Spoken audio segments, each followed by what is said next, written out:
Bismillahirrahmanirrahim. Sebagaimana katakan Imam Syafi'i rahimahullah, man taba rihuhu zada aqluh. Siapa yang aromanya itu tambah harum, ya, jadi aromanya mewangi, semerbak harum, aromanya enak, man taba rihuhu zada aqluh, maka kemampuan berpikirnya akan tambah cemerlang, kemampuan berpikirnya akan tambah hebat. Orang yang beraroma harum, dia akan menjadi seseorang yang dadanya itu terasa lapang. Karena itulah dalam pengetahuan modern, aroma ini sangat berperan membangun suasana hati. Ya, aroma sangat berperan membangun suasana hati. Karena itulah di hotel-hotel yang berbintang, kamar-kamar itu diharumkan sedemikian rupa. Ya, diharumkan sedemikian rupa. Di kantor-kantor bahkan ada pengharum ruangan yang secara sistematis mengeluarkan aroma beberapa menit sekali. Semua itu agar orang-orang yang berada di ruangan tersebut merasa nyaman dan enak. Nah, ini semua adalah aroma zahir. Dan sebaliknya aroma busuk, begitu ada aroma busuk di suatu ruangan, sontak ruangan itu menjadi terasa tidak enak. Walaupun secara desain interior dan perabotan yang ada sangat nyaman, namun kenyamanan itu mendadak hilang begitu tercium aroma yang tidak enak, aroma yang menyengat, semisal aroma bangkai dan semacamnya. Nah, pengaruh aroma zahir kepada akal, kepada hati, kepada tubuh sedemikian hebat merubah menjadi positif atau sedemikian hebat merubah menjadi negatif, tergantung aroma yang kita cium. Nah, lantas bagaimana dengan aroma ruhani? Nah, sebagaimana fisik ini ada aromanya, maka ruhani kita juga ada aromanya, dan ruhani kita juga bisa mencium aroma. Ketika ruh kita ini mencium aroma yang sedap, aroma yang enak, aroma yang harum, maka ruh kita akan menjadi bersemangat. Ruh kita akan menjadi segar, ruh kita akan menjadi nyaman, ruh kita akan menjadi enak. Maka kita menjadi manusia yang energik. Nah, manusia yang energik dan hati terasa betul-betul lapang. Sebaliknya ketika ruh mencium aroma yang busuk, aroma bangkai, aroma yang tidak enak, aroma tidak sedap, maka ruh pun akan terpengaruh, ruhnya menjadi lemas, ruhnya menjadi malas, ruhnya menjadi sulit beraktivitas dengan maksimal.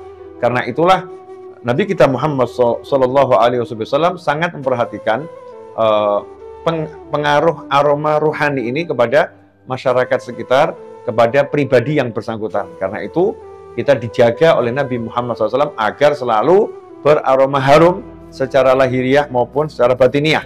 Secara lahiriah, Nabi kita Muhammad SAW yang nyata-nyata dan sangat jelas beliau itu sudah harum walaupun nggak pakai parfum, tetapi Nabi kita Muhammad SAW tetap memakai parfum. Meskipun keringat beliau SAW pun lebih harum dari minyak kasturi, lebih harum dari parfum yang paling harum, tetapi Nabi Muhammad SAW tetap memakai parfum, pakai aroma, mensunahkan umatnya agar mencontoh beliau Sallallahu Alaihi Wasallam.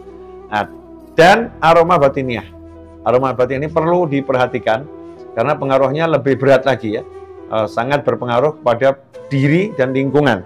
Salah satu yang menyebabkan ruh kita beraroma harum adalah berzikir dan beramal soleh, berzikir kepada Allah Subhanahu wa Ta'ala, dan salah satunya adalah bersolawat pada Nabi Muhammad Sallallahu Alaihi Wasallam. Seseorang yang bersolawat pada Rasulullah SAW, maka aroma tubuhnya akan menjadi harum, ruhnya menjadi harum, dan tempat di mana dia duduk atau tempat di mana dia berdiri atau tempat di mana dia berada akan menjadi harum, sehingga orang yang masuk ke ruangan tersebut akan merasakan kenyamanan dalam hatinya karena pengaruh aroma harum di ruangan yang dicium oleh ruh. Ya, bukan dicium oleh hidung, tapi dicium oleh ruh, meskipun pada sebagian kasus ada orang-orang yang indera penciuman rohnya sampai kepada hidung, sehingga dia bisa mencium aroma-aroma batiniah tersebut persis dengan menggunakan indera penciumannya, sebagaimana terjadi pada banyak kaum solihin. Dalam sebuah hadis riwayat Imam Abi Dawud radhiyallahu taala anhu disebutkan dari Sayyidina Abi Hurairah radhiyallahu anhu, Rasulullah sallallahu alaihi wasallam bersabda, "Ma min qaumin yaqumuna min majlisin la yadhkuruna Allah fihi illa qamu an mithli jifati himarin wa kana lahum hasrah. Ya, wa kana lahum hasrah. Tidaklah seseorang atau sekelompok orang meninggalkan tempat duduknya dalam kondisi tidak berzikir kepada Allah, melainkan dia bangkit dari tempat duduknya itu dengan aroma yang sama dengan aroma bangkai keledai, ya, bangkai keledai, bangkai himar.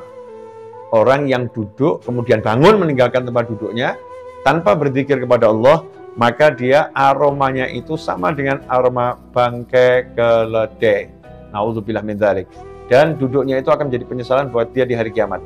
Di riwayat yang lain, tidak berzikir kepada Allah dan tidak bersalawat pada Nabi Muhammad SAW, maka dia akan bangkit dengan aroma yang lebih busuk daripada bangkai keledai, dan penduduknya menjadi penyesalan buat dia kelak di hari kiamat. Ikhwani rahimakumullah. Apa yang bisa kita petik pelajaran di sini? Ternyata duduk yang dengan zikir dan duduk yang tanpa zikir, meninggalkan tempat duduk sembari berzikir dan meninggalkan tempat duduk tanpa zikir, itu membedakan aroma kita. Jadi aroma kita itu menjadi harum ketika kita berdiri meninggalkan posisi duduk kita, bergerak ke suatu tempat, kita meninggalkan tempat di mana kita berada, berdiri, kita berzikir, semisal mengucapkan Bismillah, Allahumma sholli ala sayyidina Muhammad, semacam itu, atau kita tambahin lagi Subhanakallah bihamdika asyhadu an la ilaha illa anta astaghfiruka wa atubu ilaik, maka aroma kita menjadi harum. Nah, inilah mungkin yang menyebabkan banyak sekali rumah-rumah atau tempat-tempat duduk itu kita pakai dan nggak nyaman. Rumahnya indah, rumahnya bagus, tapi kenapa kita nggak menemukan kenyamanan di rumah tersebut atau di tempat tersebut? Karena aroma kita sendiri dalam kondisi yang busuk, yang nggak sedap, yang tidak enak. Karena itu, ikhwani rahimakumullah, jadikan tubuh kita beraroma harum secara ruhani dan harum secara jasmani dengan memakai parfum yang halal, kemudian banyak berzikir. Akibatnya apa? Dampaknya, efeknya, orang-orang di sekitar kita pun akan merasakan kenyamanan ketika berdekatan dengan kita, yang merasa nyaman dan berat untuk meninggalkan kita. Seperti kalau kita mencium aroma yang harum, kita pengen dekat dengan aroma itu, ya kita berat untuk meninggalkannya, dan kita senang ketika aroma itu melekat di tubuh kita.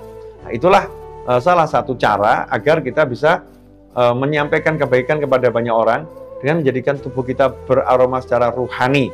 Nah, kalau aroma ruhani ini dijaga, dipertahankan, dan terus diistiqomahkan, maka rohani kita yang beraroma wangi inilah yang layak memasuki surganya Allah Subhanahu wa Ta'ala.